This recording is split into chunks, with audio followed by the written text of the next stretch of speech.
Ashley with Amare. So, today we are talking about boards. This is like a big topic. We're going to simplify it real quick. Now, again, as I say in every video, this video and all of this information, I am not a doctor, I am not a surgeon, I am a post-op specialist.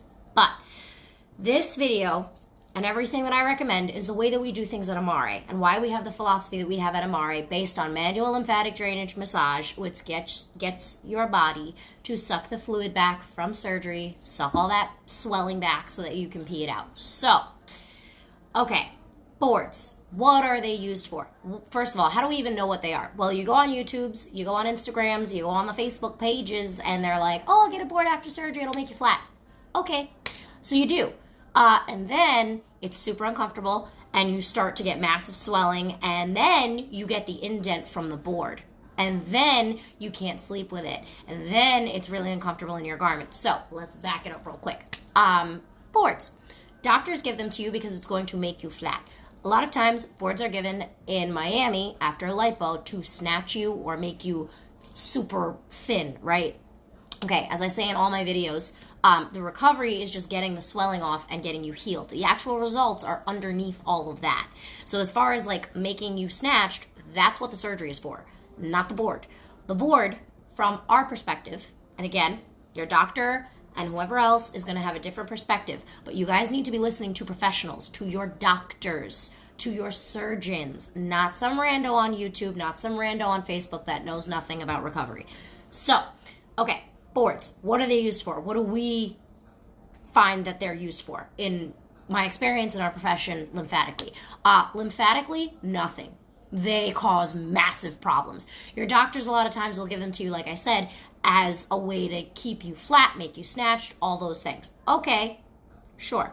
But your doctors can also give you a garment that doesn't fit right because they're not educated enough or they have their own reasons. But again, that's why they give them to you, or you go and you buy one on Instagram, or you go and buy one on Amazon, or you go and you buy one on, wherever, because somebody told you to buy them. Well, okay, why, guys? We need to be educated. Why are we buying these boards? What is the goal? If you're trying to get rid of swelling, if you're trying to get snatched, if you're trying to stay, skinny after surgery, you're trying anything, right? Okay, so why do we not like boards?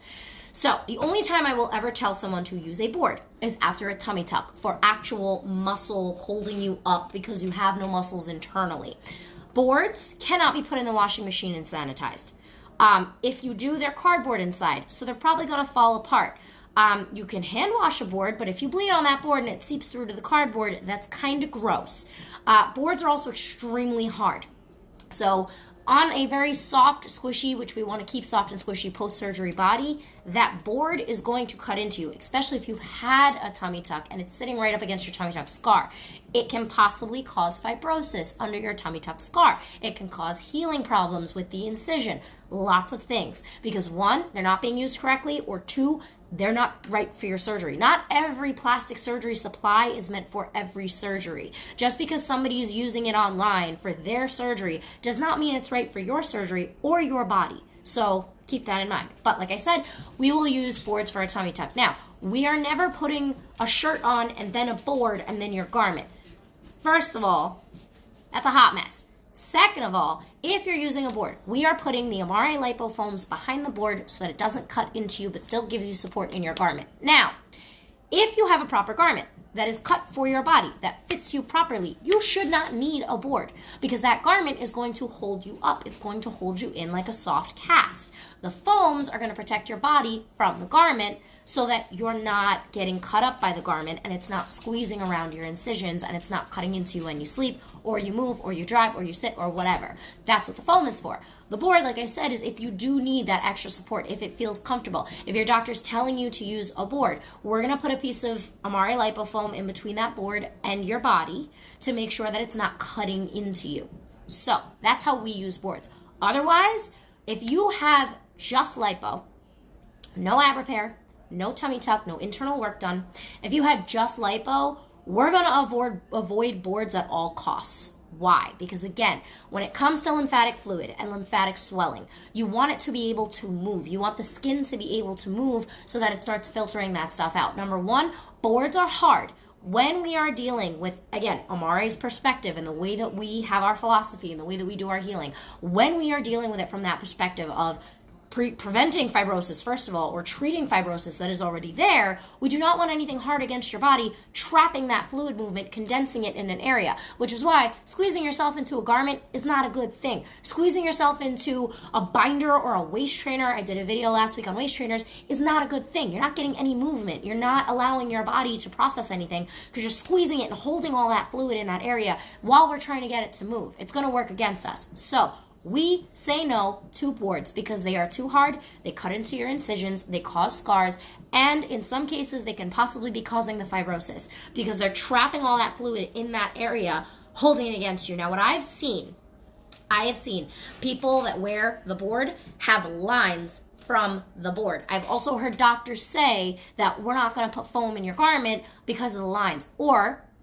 wear a tank top under your garment. People in Miami love to do this at recovery houses that are not manual lymphatic drainage specialists. Love to do this.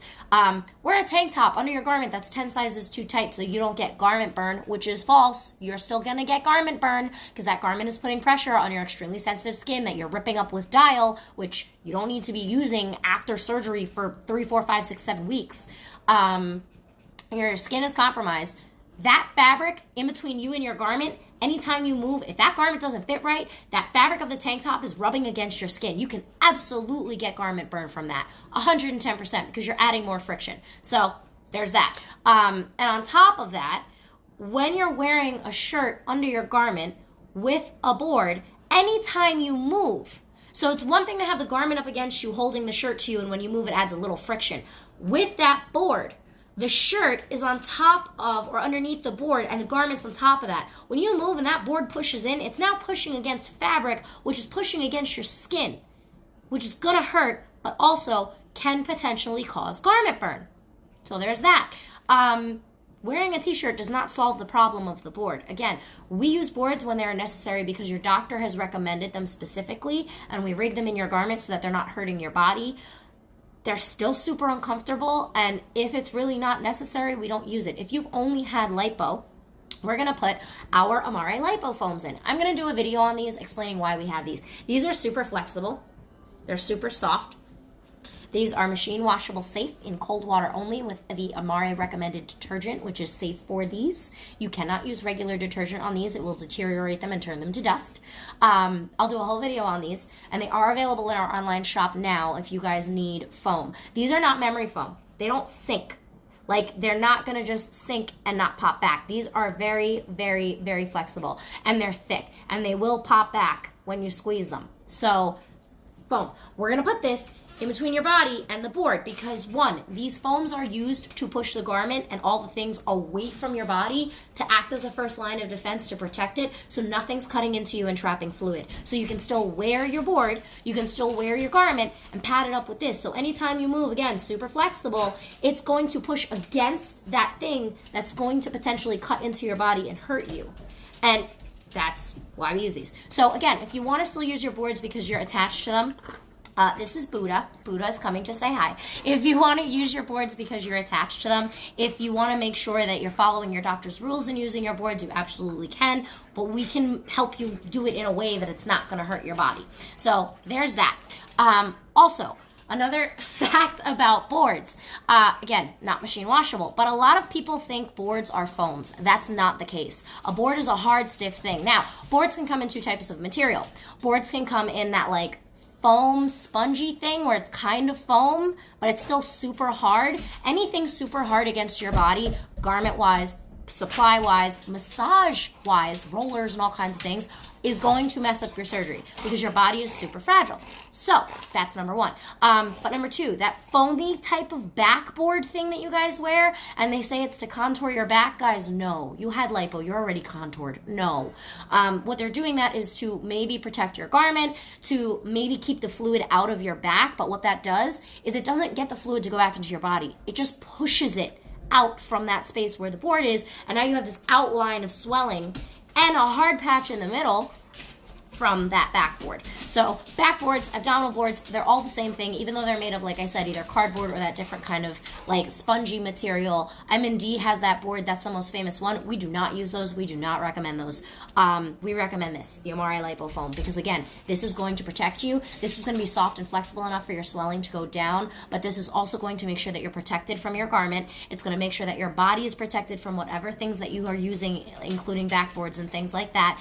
And again, it's going to help with your fibrosis, which we will get into way later. Kathleen Lisson, who has the Plastic Surgery Recovery Handbook, she recommends foam all the time, constantly. Check her out. She's another one of us fellow post-op specialists, but she recommends foam constantly. So foam is what we use instead of the boards. We do not want to be going near boards. If your doctor's recommending it and we have to use them, we can rig them with the foam so they're not cutting into your body and hurting you. But again, nothing hard against your body post-op is good because it's going to trap fluid and create fibrosis. It's also going to cut into your body and cause things like garment burn or cause your incisions to get cut up really bad and the skin around your incisions to be really deteriorated and messy and your stitches won't heal properly.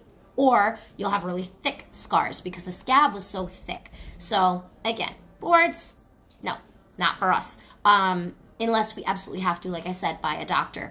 But guys, a lot of times in Miami at these recovery houses, or you go online and purchase these things, you have no idea what they're used for. The only thing, again, that we recommend using a board for is for the first like week or so, if you're not in a proper garment, and if you really need it and your doctor's really recommending it, a board for the abdomen to help with the muscle stuff. Boards in the back are just going to cause more fluid and fibrosis and more back pain. They're very, very uncomfortable. You guys are desperate. You're trying to do anything you can to get all your stuff together and get everything, straightened out so that you heal properly. But getting snatched by using boards because it looks flat doesn't mean it's healing properly. Just because it looks flat in one area and pushes fluid to another area, so this area looks flat where the board is, doesn't mean you're healing properly. Now, I will tell you this. The only time you will get lines on your skin from the foam is if you have fibrosis. And this is sitting on your fibrosis, like right over the fibrotic patch, the hard patch. This is meant to get your body to start turning that fibrosis to fluid so that the massages can get you to pee it out. Now, you will get little lines from these. These lines are very different than the lines from a board. The lines from a board on your skin are very, very hard and thick. That is fibrosis building up. Those hard, thick lines. When you already have fibrosis and you start using our Amare foam, you will notice the lines on the outside of the foam start to become very squishy and soft. Why? Because the fibrosis is turning back to fluid, or the fluid that's thick and hard and congealed that's not fibrosis yet, that's thick, hard, compacted fluid, is starting to go back to a liquid state. Those lines are similar to the lines on your wrist from wearing a hairband too tight, that once you give it some circulation, it goes away. The lines from a board are hard and thick and painful. Those are fibrosis starting to build up. That's fluid starting to become stagnant and hard and thick. That's very different from having fibrosis, putting foam on and seeing those lines around the foam soft and squishy. So two totally different things. They may look the same. You may freak out because you're super paranoid that you have lines. But again, guys, it's the difference in what it's doing. It's the difference in how it feels. That's how you differentiate. It's the same way that people ask me all the time, how do you know it's fibrosis and not fat? How do you know it's fluid and not fibrosis? How do you know it's a seroma and not any of that? First of all, seromas are doctors' jurisdictions. A doctor has to diagnose you with a seroma. No one else can do that. We are post-op specialists. We are massage therapists specializing in manual lymphatic drainage for plastic surgery. That is not us. That is your doctor. Fibrosis is something that I can tell you on the right path if this fluid is thick and congealing and can become fibrosis, or if it's permanent and we need to get it lipoed out. Those are two different things. Now, if it's permanent and needs to get lipoed out, if it's true fibrosis, that has to be done by a plastic surgeon. That has to be diagnosed by a plastic surgeon. What I can tell you is if I see that thick hardness and I feel it, based on how it feels, based on how it looks, based on all the evidence of your post-op, I can tell you if this is going to become permanent scar tissue if we don't take care of it, or if it is fluid that's being compacted and congealed and thickened and hardened, swelling that's becoming thick and hard in one area because of a board, because of bad garments, because of squeezing yourself too tight, because of a number of factor of things. But that stuff can be turned back into liquid with our lipo foams, not a board. Not a board. So again, foams are completely different than a board. This is a foam pad, not a board. A board is hard and thick. Again, usually cardboard, sometimes that weird foamy material that's kind of hard, that's a backboard. We don't recommend any of those. But guys, again, thank you for watching. If you have questions on your recovery, if you have questions, if your doctor gave you a board and you're wearing it and you're like, this thing does not feel right, this hurts, I don't know what to do, I don't know if this is okay, schedule a virtual with me. Set it up. Call the office, 732-841-0142. I'll be able to tell you what's going on. I'll be able to tell you like what you're using, what's causing it, what are you doing, what's happening, if you need to be using the board or not, how you should be using the board if you need to be using it. But if you guys are just going online and purchasing random things because some person in a recovery house or some person on a YouTube My Journey video bought a board and used it, you may want to think twice about that and give us a call. So anyway, I hope this was helpful. A little bit about boards, a little bit about foams. The foams are available in our online shop. The link is in our bio for our online shop. Also, the post-op soap is available in our online shop. What I was saying about the dial soap ripping up your skin, I have a video on that. The post-op soap is available in our online shop, as well as wound care for your incisions that you guys are messing up with that dial soap. If your incisions look pretty rough, you should probably get that wound care and start working on them so they don't scar. Because the first step to taking care of scarring is making sure that your incision heals properly before it even scars. And I talk about that in my wound care video. So guys, have a good night. Thank you for watching, and I will talk to you all very soon. Bye!